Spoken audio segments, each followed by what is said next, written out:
starting to flower, and you don't want your thyme to flower. Once it starts to flower, if you don't cut the flowering part off and harvest it, it will taste bitter once you use it. So I'm going to clip these little flowering pieces off here. One of my favorite herbs, and one you should consider growing in your garden or even on your kitchen counter. It is thyme. Not only is it delicious, it'll save you some time in life as well. If you are new to the Scaredy Cat Gardener, welcome. I'm Pam, and this is where we talk about everything tips, tricks, and hacks with container gardening and gardening in small spaces. Today, we're going to be talking about one of my favorite herbs, thyme. I have a huge herb garden, and next year it's going to be even larger because I love herbal teas and I love cooking with them. Plus, most herbs have some medicinal properties. Thyme, it's one of those herbs that can help you fight off disease and also prevent viruses from spreading and from you even getting a virus. So I like to always grow some thyme. Let's go over and take a look. I have some that's just starting even in November. Right down in there, that's thyme that's just starting. These that's dried out over here, I really need to take it out because, well, some varieties may come back, but not so far in my zone or for me. But I constantly plant it, and that's the new thyme down there. Up here, you can still see just a couple of sprigs on a few branches. So I'll pull this up and let this over here continue to grow as long as possible. I will probably get, I'd say at least one more harvest before winter. Now, before I go on and explain some of the medicinal uses and properties of thyme, let me just put out my little disclaimer. I am not a doctor, nurse, dietitian, nutritionist, herbalist, or anything of that nature. I'm Pam, and these are the herbs that I grow in my garden, and I'm just telling you for informational purposes and educational purposes and entertainment purposes what I do and why I do it, and the reasons why I like it. Please make sure you always consult your doctor about anything, herbs or otherwise, before changing whatever protocol you're on. Okay, so the Mediterranean diet as well as Mediterranean regions, they are known for thyme. So much so that did you know they snack on thyme?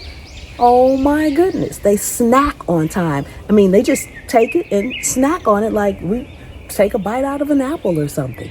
It has so many medicinal properties. So I guess they realize that. So snacking on it has become something that they do all the time.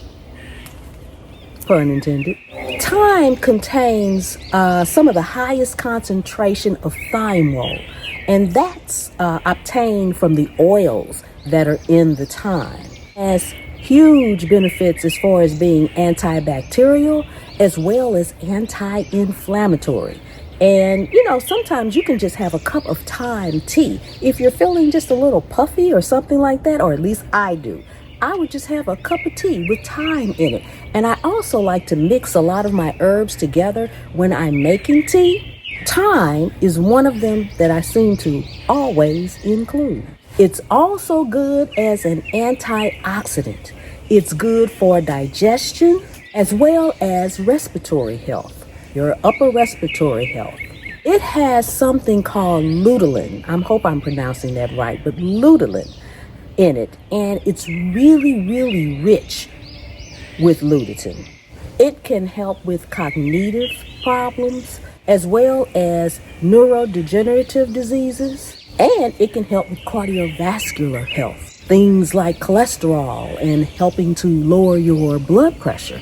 So you can drink a cup of thyme on a regular basis. And the one thing about herbs, as opposed to taking other things, is that sometimes you feel like, I've been drinking this tea or I've been doing this with these herbs and I don't have any results.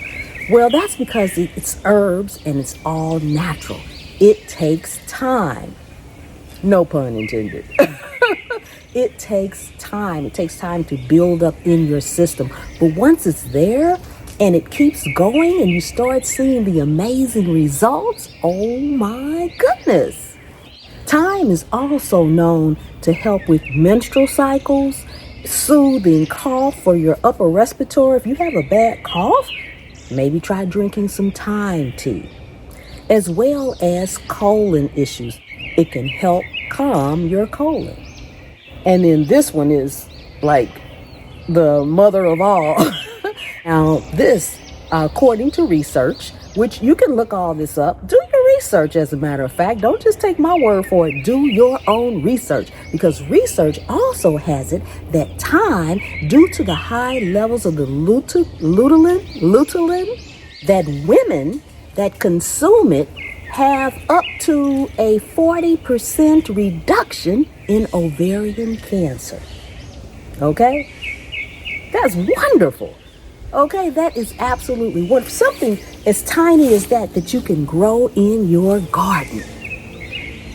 Come on now, that's amazing. And if you don't have a garden, the one thing I like about herbs, you can grow them right there in your windowsill, in your kitchen, or on your kitchen counter with the light. Okay?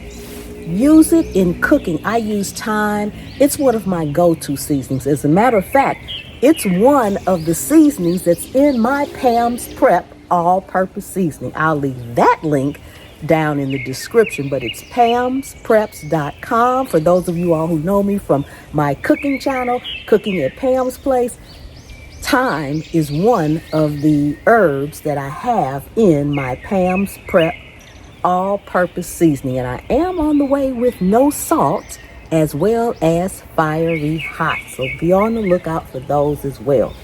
Okay, I think that's going to do it for today. You are new to the channel? Welcome. Thank you so much once again for coming and hanging out with me here in my garden today. I really do appreciate each and every one of you all. Take a second and subscribe to the channel.